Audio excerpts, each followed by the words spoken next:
боевом континенте истинной силой обладают боги, живущие в божественном царстве. Яркий пример этого – Тансан и Сяву, а также семерка монстров Шрека. Все они прошли тяжелый путь становления богами и покинули мир людей. В целом, высшая цель любого мастера на боевом континенте – достичь 100-го ранга и стать богом. Это максимум, к чему может стремиться человек в том мире. А вот став богом, можно развиваться и поднимать новые уровни в божественном царстве. Ван Дунер или Танутун, дочь Тансана, сама по себе является богиней 2-го класса. Ее положение сохранено, поэтому ей не нужно стараться, чтобы стать богиней, ведь она такова от рождения. А вот что касается Хуихао, здесь не все однозначно. Первоначально Тансан хотел передать одно из своих божественных положений Хуихао. Мы прекрасно знаем, что Тансан является двойным богом, унаследовав силу морского бога и Асуры. Однако так вышло, что Хуиха стал наследником иного бога. Как понятно из названия видео и вступления, Хуиха был избран богом эмоций. Интересно, что предыдущим богом эмоций был Ронняньбин, который, так сказать, украл Хуиха у Тансана, потому что Тансан хотел, чтобы Хуиха стал его преемником. Но Ронняньбин был быстрее, поэтому заполучил себе такого наследника. Как вы считаете, какое божественное положение подошло бы Хуиха лучше?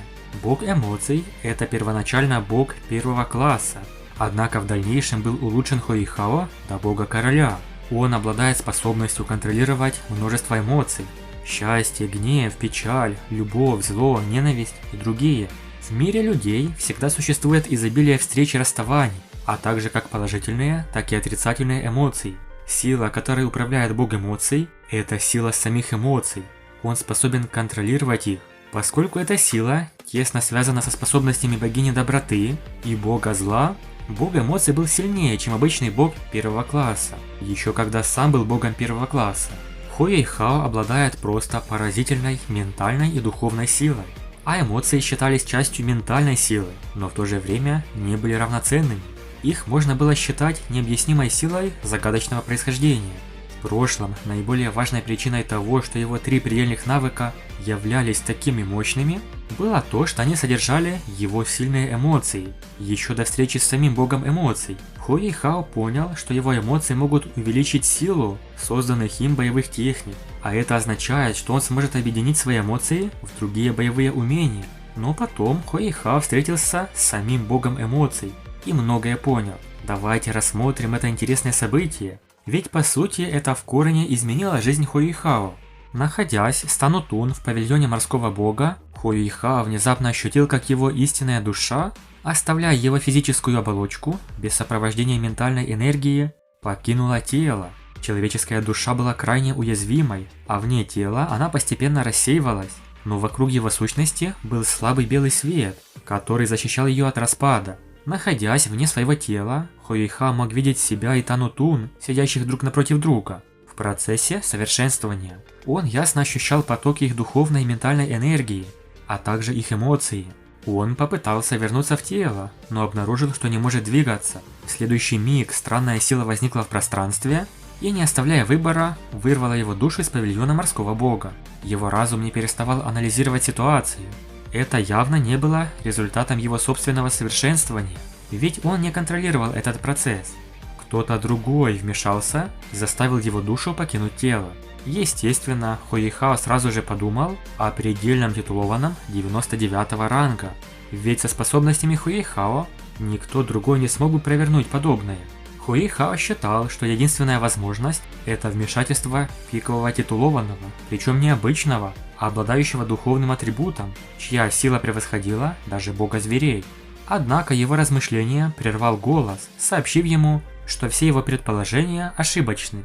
В тот миг Хуэйхао чувствовал, как его форма непрерывно меняется, словно он трансформируется во что-то другое. Он понимал, что эта сила намного превышает его собственную, и сопротивляться бессмысленно. Он оказался в живописной долине, наполненной жизнью. Пройдя по дорожке, он оказался перед павильоном, где за шахматной партией сидели двое. Один из них был молодым мужчиной с золотыми волосами, а другой – пожилым стариком с белоснежными волосами. Хуэйхао знал, что шахматы требуют тишины, и потому молча наблюдал. Игра подходила к концу, Молодой человек явно превосходил старика. Вскоре тот признал поражение, и игра закончилась. Молодой человек позвал Хуихао с собой. Они вошли в просторную кухню, полную разнообразных ингредиентов.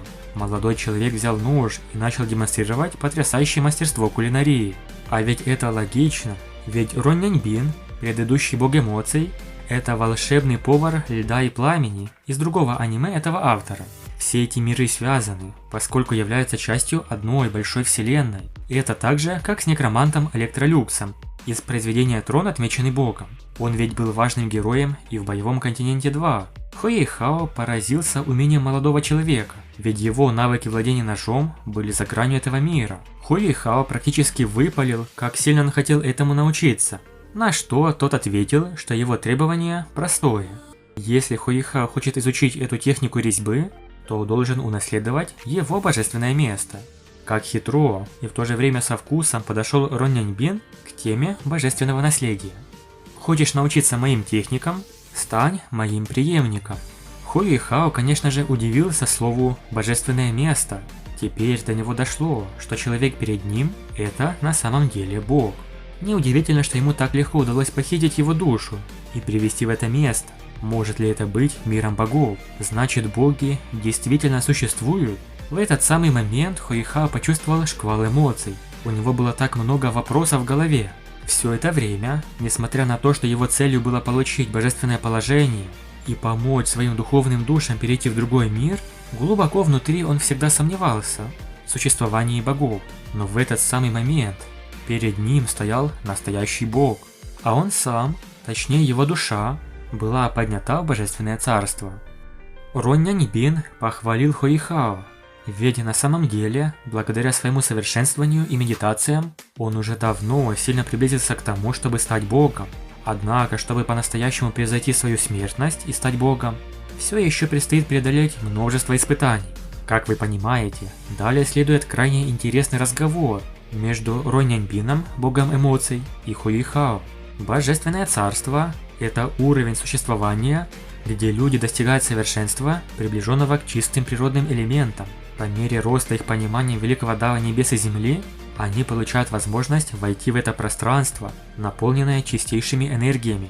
Любой совершенствующийся может достичь божественного царства, если обладает достаточной силой и божественным местом. Последнее представляет собой трон, необходимый для существования в этом мире. Поскольку пространство царства ограничено, новые боги могут появиться лишь тогда, когда кто-то передает свое божественное положение или покидает это пространство в поисках новых знаний. Но бывают случаи, когда мастер самостоятельно, без посторонней помощи становится богом. Однако эти случаи крайне редки. Чаще всего предыдущий бог решает покинуть божественное царство в поиске знаний и просветления, которые находятся за пределами этого божественного царства. В таком случае он должен передать свое божественное положение наследнику. Представьте шок Хуэйхао такой информацией. Что же будет дальше? Рассмотрим в продолжении. Большое спасибо за просмотр. Подписывайтесь на канал, ставьте лайки и всем пока.